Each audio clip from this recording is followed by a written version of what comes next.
I love making videos about brilliant games from Scrabble history, but it's easy to forget that one player's incredible comeback is another player's crushing loss. Perhaps that's why Mattel just released a cooperative version of Scrabble, where everyone works together for a common goal. Still, learning to lose gracefully is an important skill both in Scrabble and in life. Some Scrabble games are tougher than others to lose.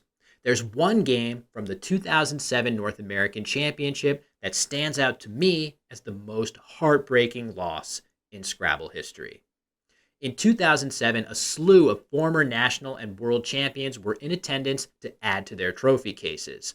But headed into the final round, it was longtime expert Jerry Lerman at the top of the standings instead, followed by the relative newcomer James Leong, playing in his first ever championship division at just 22 years of age. James's background as a legendary blitz player on Yahoo Literati, may it rest in peace, helped him to play extremely well at lightning speed, catching many of his opponents off guard. James and Jerry were set to square off in the final round, with the winner earning the championship title. After 2 turns apiece from clunky racks, both players find themselves with a blank. James plays his top-scoring move of Pagurid for 72, an excellent find, and Jerry answers right back with the impressive Quietude for 73. Next, James can play Z for 40, leaving the synergistic GNST. This play has one big issue. Z allows even heavier reparallels to the triple with Ape or Ope. Rather than risk it, James takes a 4-point sacrifice to play Gazed, which gives much less back and sheds an extra consonant.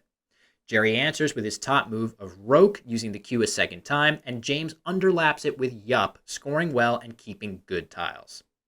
With Vol available here for 14, Jerry plays Les for 18 instead, keeping an extra vowel.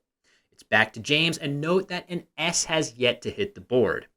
Although James has one on his rack, Jerry's play of Les suggests that he has 5 strong bingo tiles, which could easily include an S.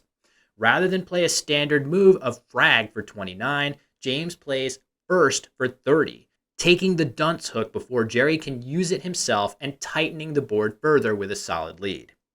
Jerry draws the K and plays Fork for 33, opening things up again, and without a good blocking play down low, James plays Haj for 39.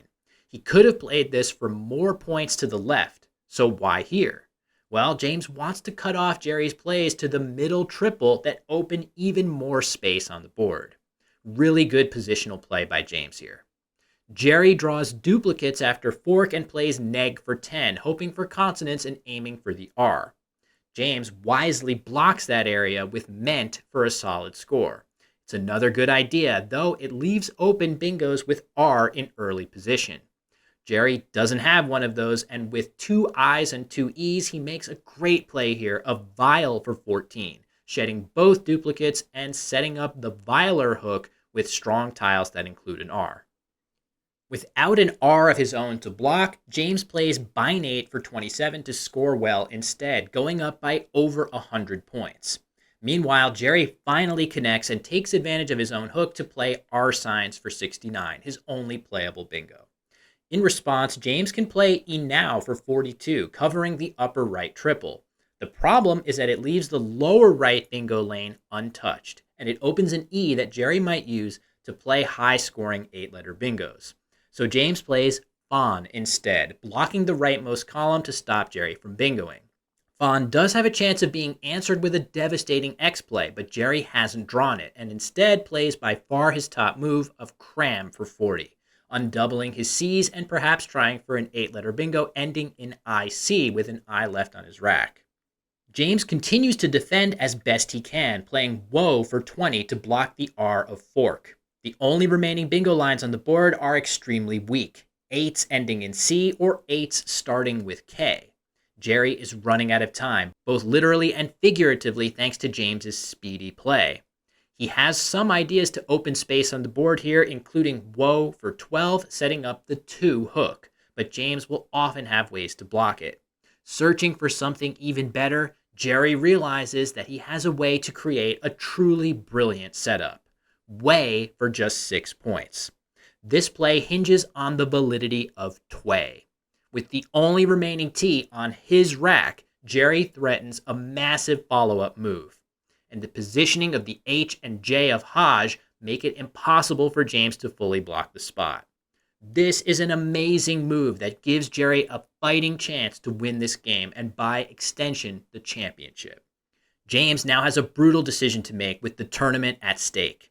Clearly, he should go all out to block Jerry's setup, and he has a few options that might work.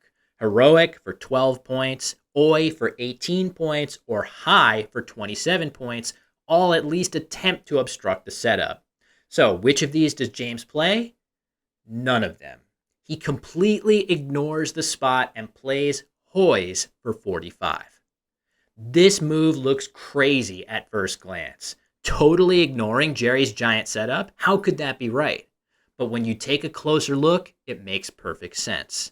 First of all, of the possible 7-letter bingos Jerry can have in this position, several of them still play after the 2-tile blocks, including Ice Boat and Glow Bait, making these plays less effective than they seem.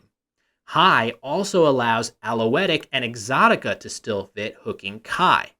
On top of that, I asked my friend Cesar Del Solar from Woogles.io to use his cutting-edge Macondo AI to look more deeply at this position.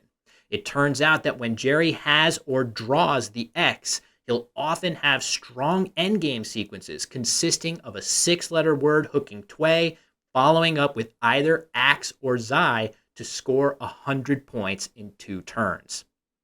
Shockingly, Hoys is in fact the winningest play for James here, even specifying that Jerry has the last T. It scores so many points and uses up so many tiles that the only way James can lose afterwards is to a tournament clinching out bingo by Jerry. With 10 tiles unseen to James, 3 of which are in the tile bag, there are only 6 losing combinations of tiles in the bag, giving him winning chances of nearly 93%. So, Jerry plays Way for 6, brilliantly setting up a winning pathway. James responds by making the crazy-looking but technically correct response of Hoys, leaving the spot wide open. What happens next? After Hoys, James draws the last 3 tiles in the bag, B, E, X. This is one of the 6 nightmare combinations for James, because it means that Jerry has drawn the Nationals winning bingo of otalgic on his rack. Otalgic is the adjectival form of otalgia, a word describing ear pain. Jerry and James both know this word. In fact, James recounted to me that when he tracked these last 3 tiles and deduced the letters Jerry had, he simply smiled, knowing he was destined to get second place and that $5,000 was still a pretty impressive prize. So imagine James's surprise when Jerry picked up all but one of his tiles and laid down not otalgic, but instead Citola for 45. Jerry would probably find otalgic 99 times out of 100.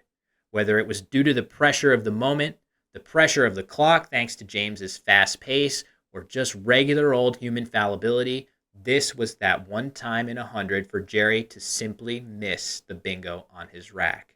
And in this case, it cost him the championship title. James Leong went on to comfortably finish this endgame and win by a score of 423 to 367, becoming the 2007 North American champion. I could have made this video entirely from James's POV, and it would have been an incredible story in its own right.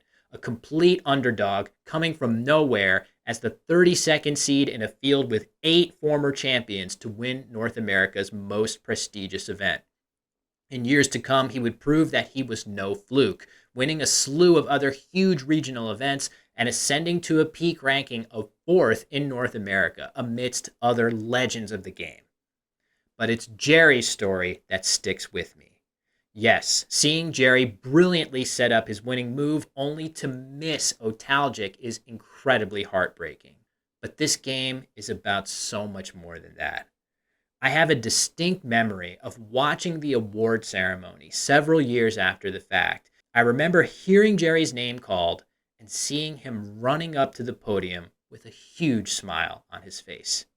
As Jerry described it to me, I wasn't exactly heartbroken to have missed Nostalgic, especially when James told me he was expecting me to find it. I realized then that he was the deserving winner. No one, especially me, has managed to avoid all disappointments in life, so I took my mistake in stride. I certainly couldn't be anything but thrilled about winning $5,500, my largest prize ever. I had every sense that I was blessed to have finished second, so not a problem to be gleeful, and also glad that as great a player as James Leong took first ahead of me. Being gracious in victory is easy. Being gracious in defeat is harder.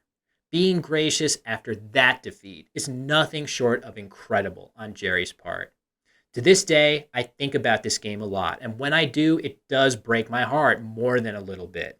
But I also find it inspires me to be more like both of these players in my own career. Hopefully, you all feel the same way.